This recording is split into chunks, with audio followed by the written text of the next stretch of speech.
turned into rivers of mud. These are the scenes in Freetown after mudslides wiped out 2 areas on the outskirts of the city, carrying away hundreds of men, women and children and submerging their homes. After days of heavy rains, hillsides collapsed in the middle of the night and most people were sleeping. Corpses are washing up on the streets and the morgues are struggling to cope with the rising numbers of dead.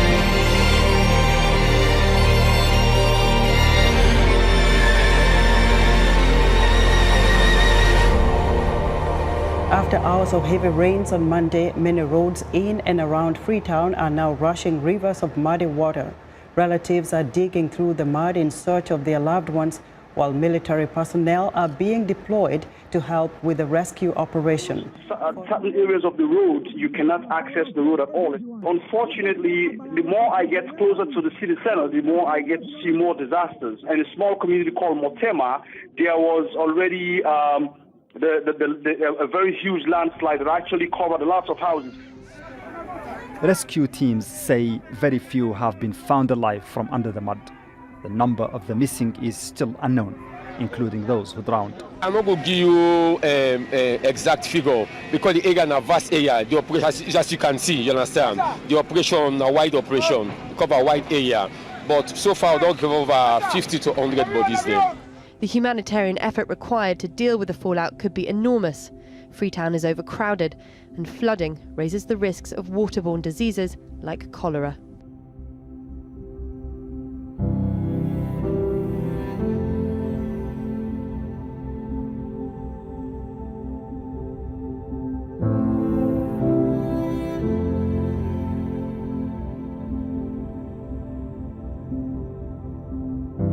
At the Connaught Hospital, one of the largest in Freetown, the mortuary is packed with bodies.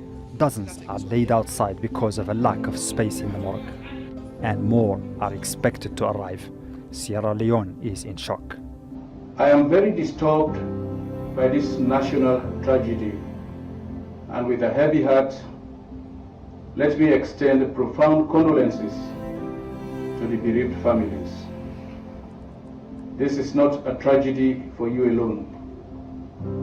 It is a tragedy for every Sierra Leonean because the people who have perished in this disaster are our compatriots.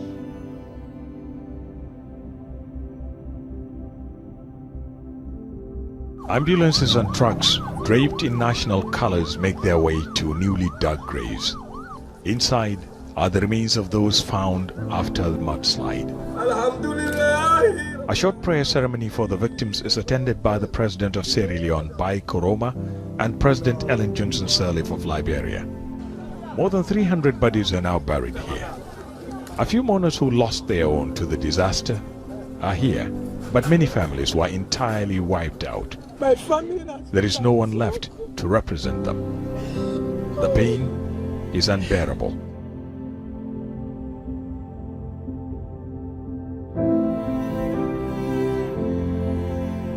For Sierra Leoneans, this is the third national tragedy in 2 decades. It follows the civil war of the 1990s and the Ebola epidemic 2 years ago. As the sun sets for the victims of the mudslide, the country will mourn for a few more days, hoping at the end of it, help can get to those who need it most.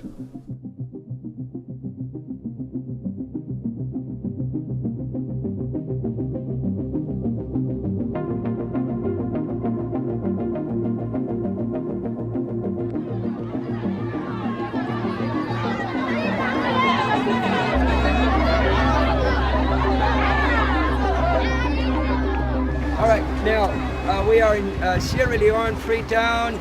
It's raining. This area is a economically challenged area.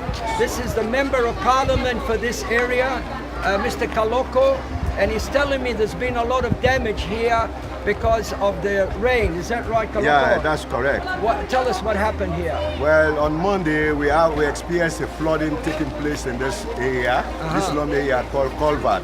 Many houses were destroyed, many properties were carted away by the flood, and our people are really suffering right now because of the many challenges. They don't have food, their properties have gone, and now they are struggling to have even a meal to the day. Okay, so we are here to do what we can, Mr. Kaloko.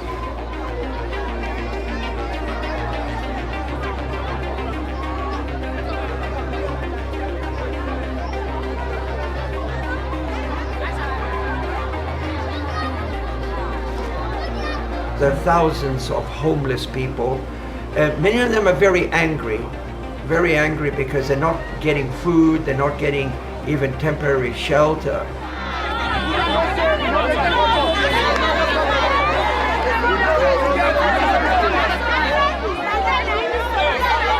Okay, it's raining hard here. We're trying to give out the provisions, but it's very hectic. It's very hectic.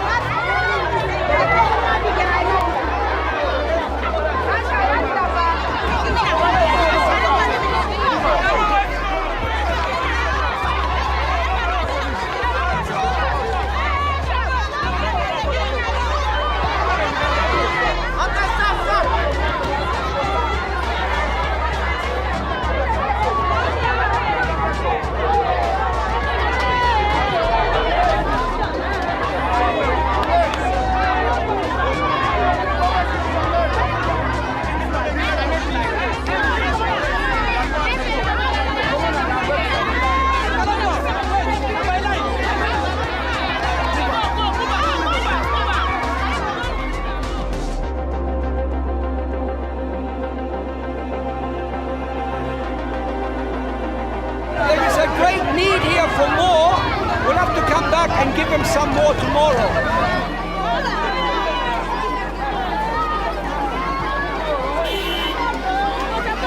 As you can see, this is not even enough for the community. With a population of 20,875 living in this community, the community is in need of more help, more assistance. We pray that more will come to the community.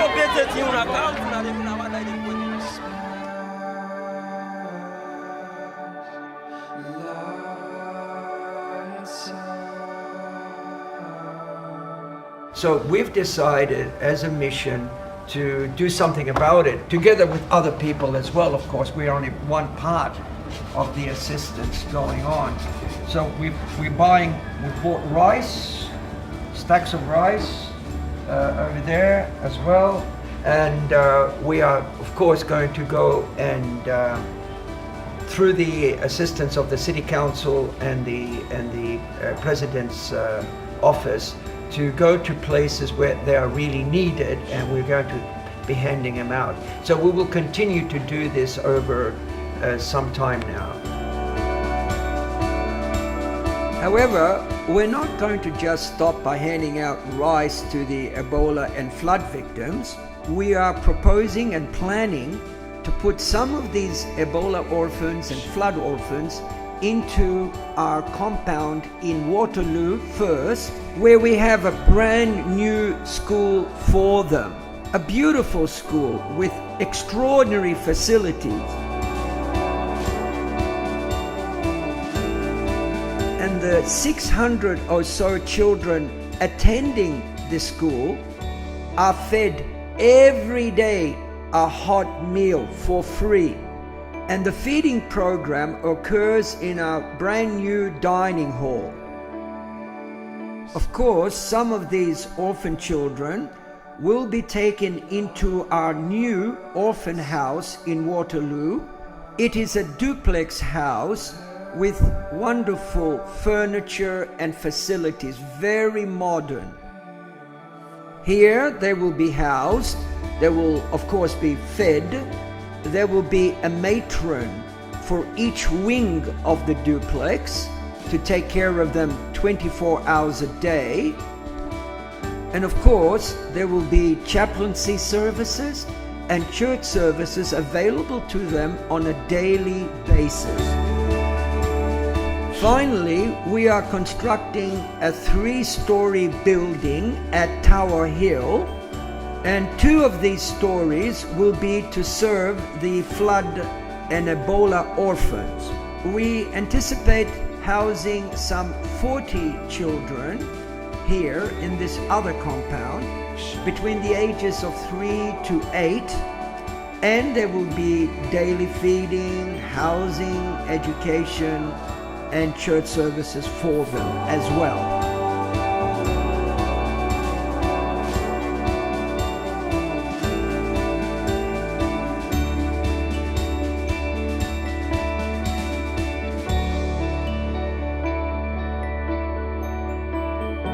We will continue to stand by you and share with you your grief and help those of you that are traumatized and depressed.